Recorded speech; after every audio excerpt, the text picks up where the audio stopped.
Welcome to this tutorial where we'll show you how to assemble the BigNum, a 3D printed numpad, hand-wired for a unique, personalized device. Let's get started. To help you assemble this project, I recommend following the associated PDF guide alongside this video. This video covers the Hotswap version, but there is also a PDF guide available for the hand-wired version. To begin, you'll need the 3D printed case that will serve as the base for the BigNum. Once your case is ready, the next step is to insert the M2 heated inserts, which will securely hold the components in place.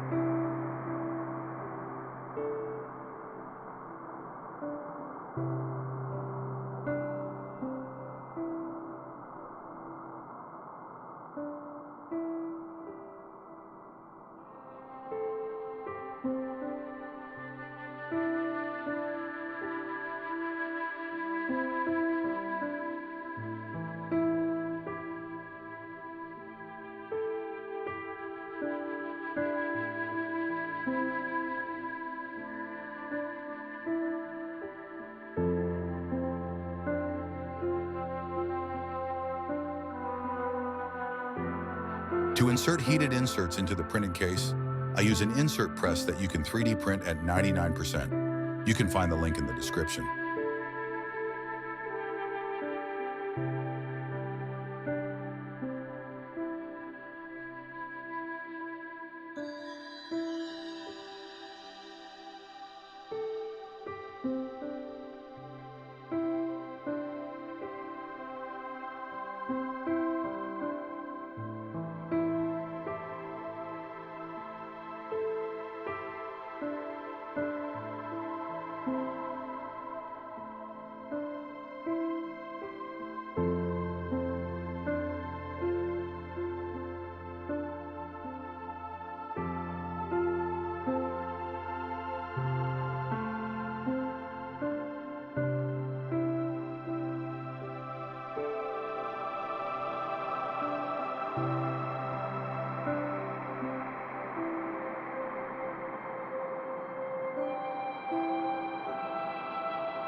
Once the 3D inserts are securely in place, some excess plastic might rise around the inserts.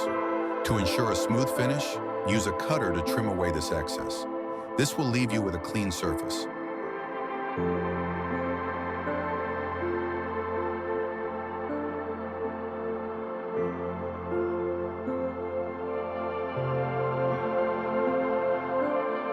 While this step isn't mandatory, it can make the next stages easier.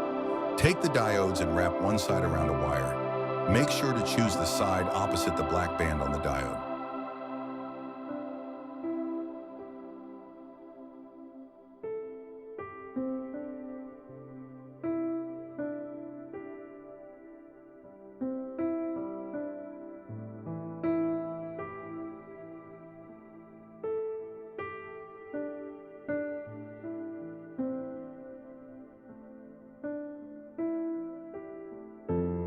For this step, take the RP2040 and the pins provided. The goal is to insert all the pins from one side of the RP2040. Ensure that the pins do not protrude from the other side. Next, solder the pins to the RP2040. Pay close attention to the orientation of the pins. Refer to the video or the PDF guide to ensure they are installed correctly.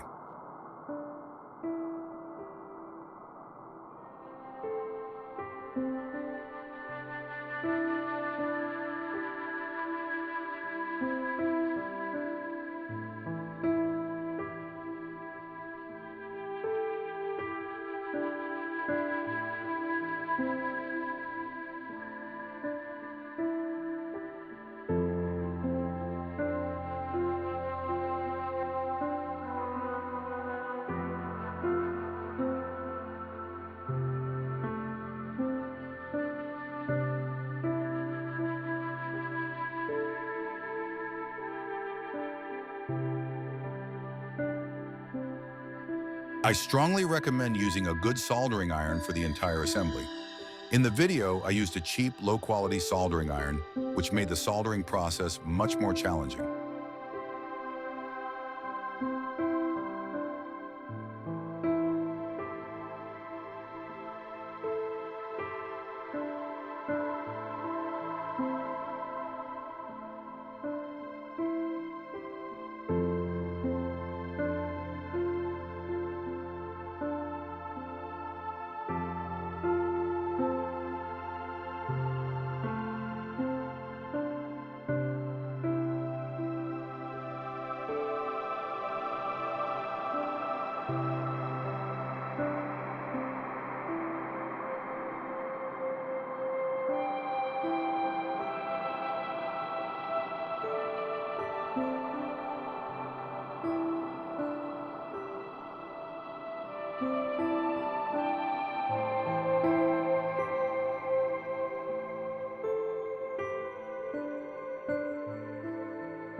Once the microcontroller is soldered with its pins, you can install it into its case. Make sure it is properly positioned.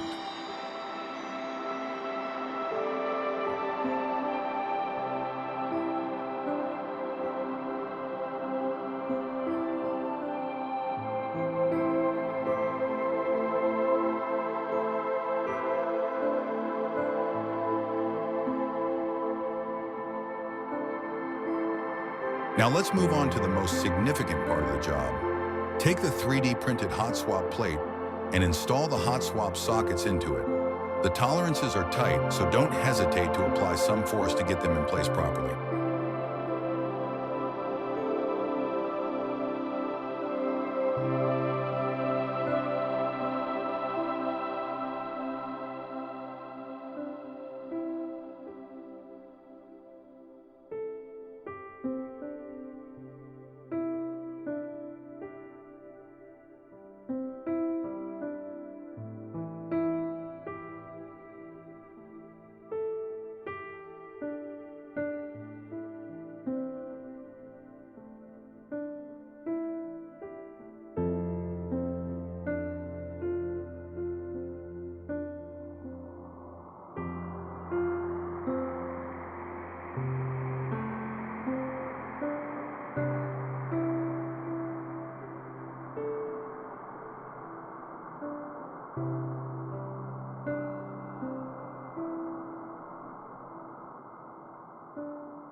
Check that all the Hotswap sockets are fully seated. If any are not fully installed, push them down until they are properly positioned.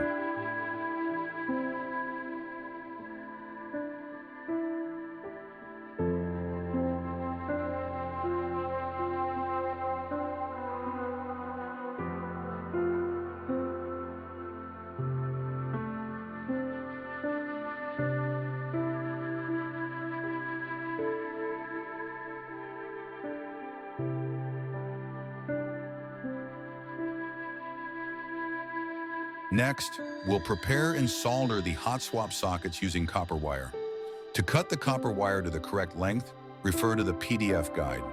Note that there are two PDF guides available, one for the Hotswap version and another for the hand-wired version.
Once the copper wires are prepared, solder the diodes to the hot swap sockets as shown in the video. Pay attention to the orientation of the diodes. The black band should be on the opposite side of the hot swap socket.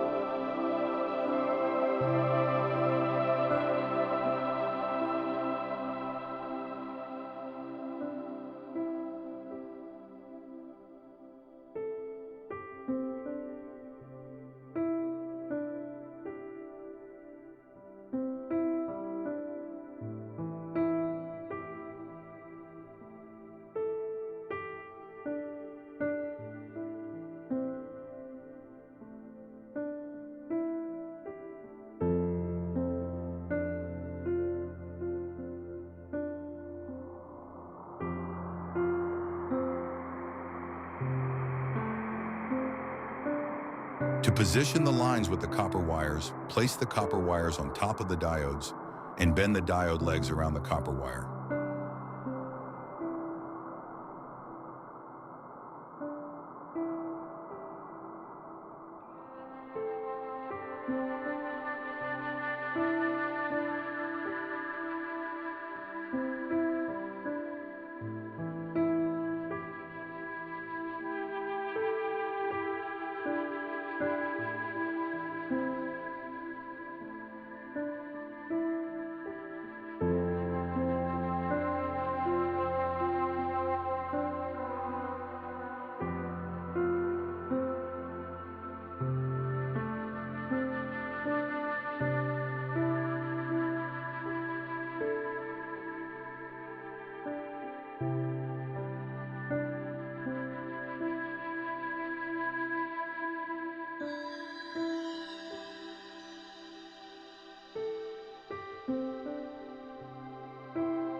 Now you can trim the excess copper wire and any remaining diode legs.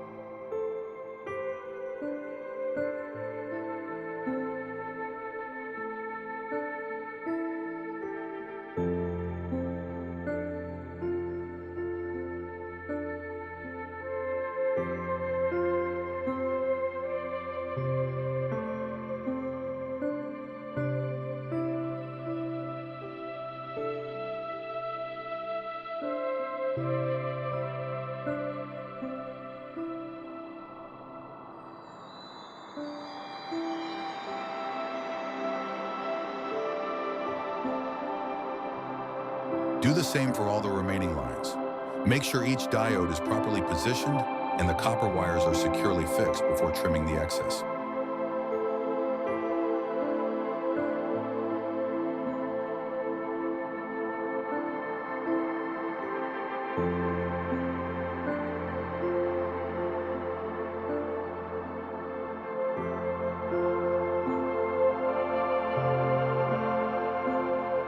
Attach the hot swap plate and the switch plate together using the M2 10mm screws.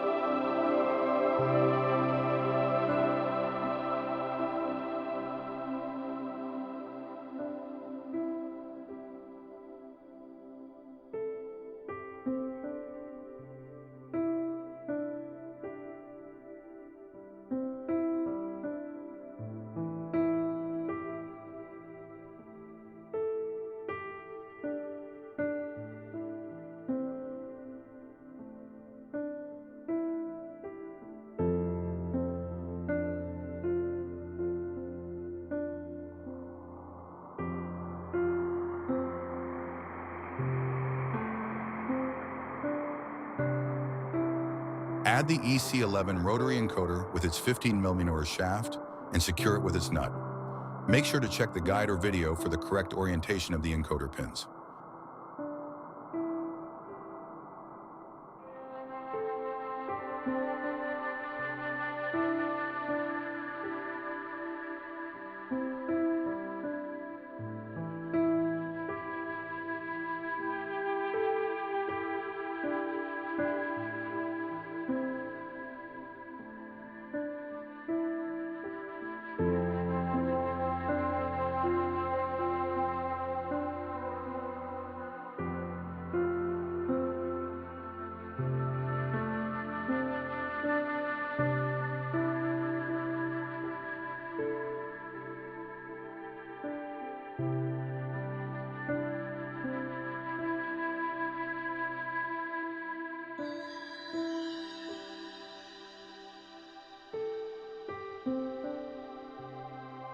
Add the diode to the rotary encoder, making sure to place it on the correct pin.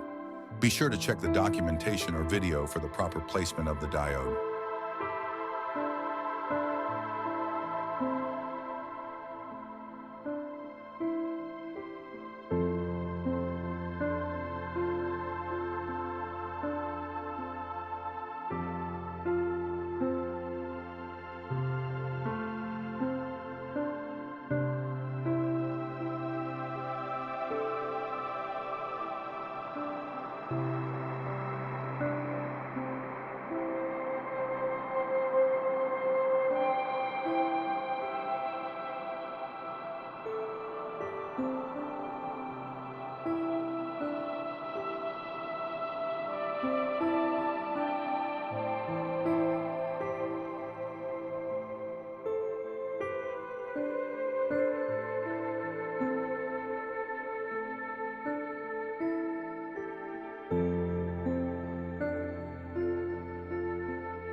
Now let's move on to the columns.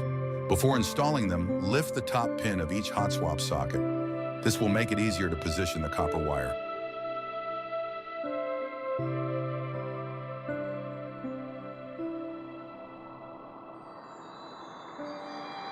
Using a marker, mark the spots in contact with the lines. You'll need to add heat shrink tubing to these areas to prevent false contacts. Once the copper wires are prepared, you can solder all the columns.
Now let's start connecting the components to the microcontroller.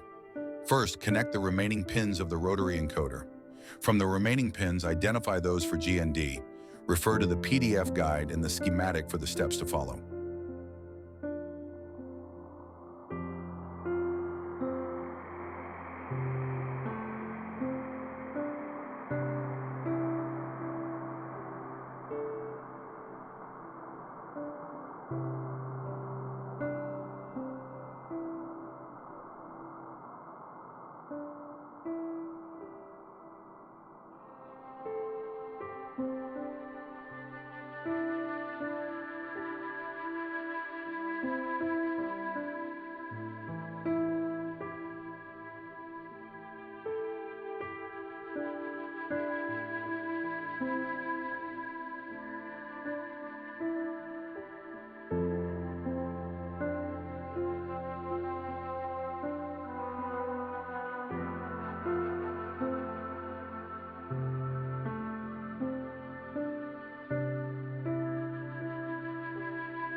You can route the encoder cables underneath the copper wires for a cleaner setup.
Now connect each line to the corresponding pin on the microcontroller. Again, refer to the PDF guide and the schematic to ensure each connection is correct.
Do the same for each column. The starting point can be anywhere on the column.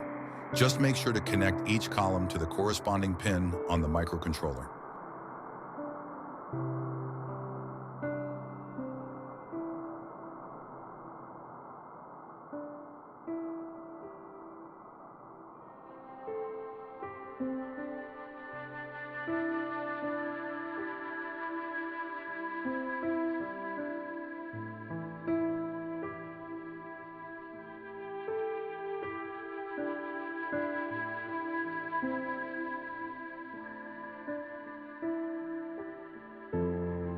I forgot to film this part, but now that everything is soldered, you can check the connections with a multimeter. Once everything is confirmed to be correct, you can install the assembly into the case. Before installing the switches, I recommend securing the backplate. This will help prevent the hot swap sockets from moving while placing the switches. Once that's done, you can install all the switches and stabilizers. Make sure the stabilizers are compatible with plate mounting. You can also choose not to use them.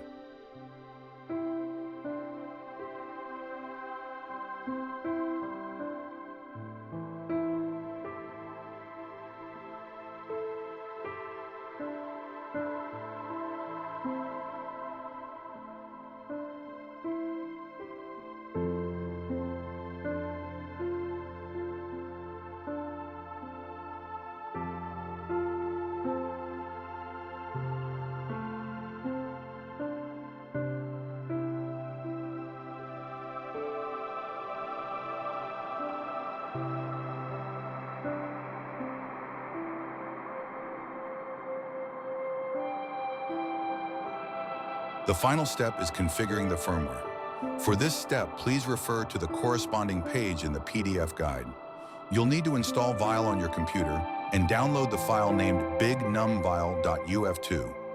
You will also need to remove the backplate to access the boot button on the microcontroller. Once the firmware is installed and all the keys are working, you can install the keycaps. There are several keycap sets available to customize your BigNum. BigNum should now be complete. Thank you for building this project with us. More exciting projects are coming soon, so feel free to comment and share this video.